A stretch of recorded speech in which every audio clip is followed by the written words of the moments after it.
The massive fire that nearly destroyed Paris's historic Notre Dame Cathedral is now out. We have a live look at the cathedral this morning. Firefighters battled the flames there for more than 12 hours yesterday.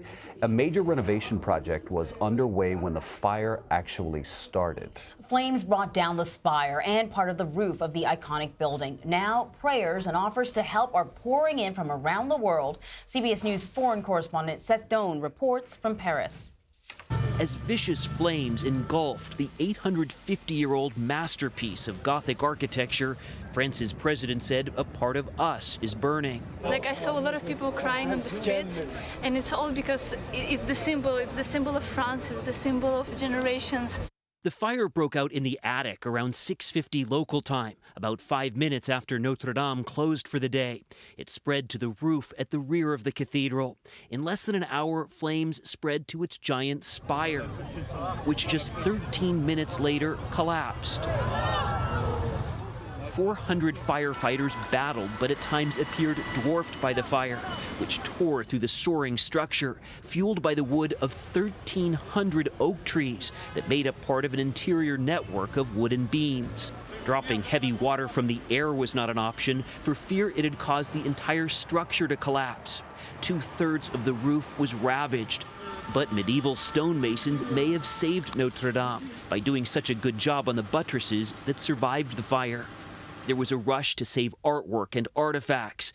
Paris's mayor said the Holy Crown of Thorns and other precious pieces had been successfully recovered. Today we're getting our first look inside, where the cross on the altar appears to shine amid the devastation. Stone saints look toward firefighters, and some pews survived. Attention is now turned to the stained glass windows and the organ, one of the oldest in the world. Notre Dame had become one of the most popular sites in Paris, attracting about 30,000 visitors a day, around 13 million a year. During the fire, onlookers crowded onto bridges and streets, watching in horror. Powerless, some prayed or broke into song. The French president was defiant. The worst has been avoided, he said, adding, "We will rebuild." CBS News correspondent Elaine Cobb is with us now from Paris. Elaine, what is it like right now? Good morning, Anne-Marie. Good morning, David.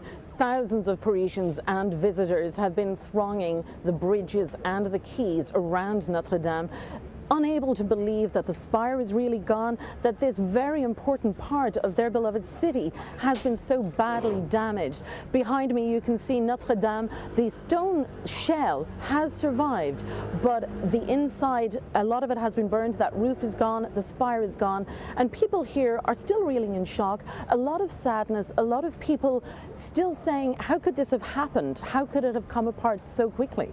Elaine, there were a lot of us who were watching this yesterday, and from the vantage point we had, we couldn't see a lot of fire trucks. And there were a lot of people who were saying, where are the firefighters? Why isn't this going a lot faster? But then people started to respond and say, hey, hold on, there are fire trucks, you just can't see them. Set the scene for us as it was yesterday and sort of temper some of those initial, what the heck has taken them so long to put this out feelings.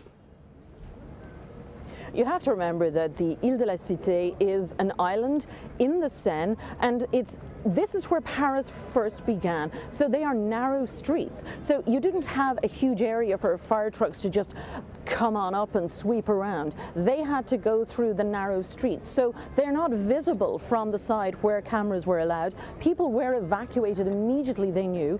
Firefighters first were sent inside to douse a lot of the interior in water to try to save all the wood inside. There are wooden pews, wooden walls in there. So that was an important part of the initial work. There was a police drone overhead watching how the roof was progressing and the fire up there, and at one point told the firefighters, get out of there, that roof could collapse on you, and they sent in a robot instead with a water hose. There were also suggestions that water could be dropped from the air, but in fact that could have caused the entire structure of the roof and that part to collapse, and also cause damage to buildings nearby. So there were a lot of firefighters there and some fire trucks, but they weren't all right on the scene. The firefighters had to stretch hoses in around, and of course it took them a bit of time to get all the ladders up on the building because it's a very tall building. You know, I've been to Paris only twice, but when I think of the cathedral, it is one of the structures that I sort of use to become oriented. Where, you know, I'm this far from the Eiffel Tower, and then over here is where the cathedral is, and I get a sense of where I am in the city. You've lived in Paris for many, many years. Can you talk a little bit about the importance of this structure within the landscape of Paris? Well, it's not just important for people to say, I'm here, so the other things must be here.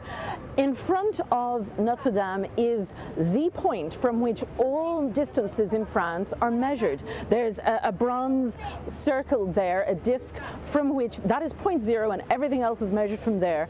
And it's very much the heart of the city. This is where Paris first began. It's where Paris was first built. And to people who live in Paris, it's very much, you know, a heart of the city. It's a place they go. And also the church is very important, not just to Catholics, but to Parisians, because it's got the whole history around it. And let's not forget either that, you know, they started building it in 1163, and this cathedral survived the French Revolution when so many other buildings didn't, and much of the Catholic Church in France didn't. It survived the 100-Year War. It survived 2 world wars last century, and for it to go up in flames so quickly and to watch that spire go so quickly, that was really shocking for many people here. Indeed. Elaine, thank you so much.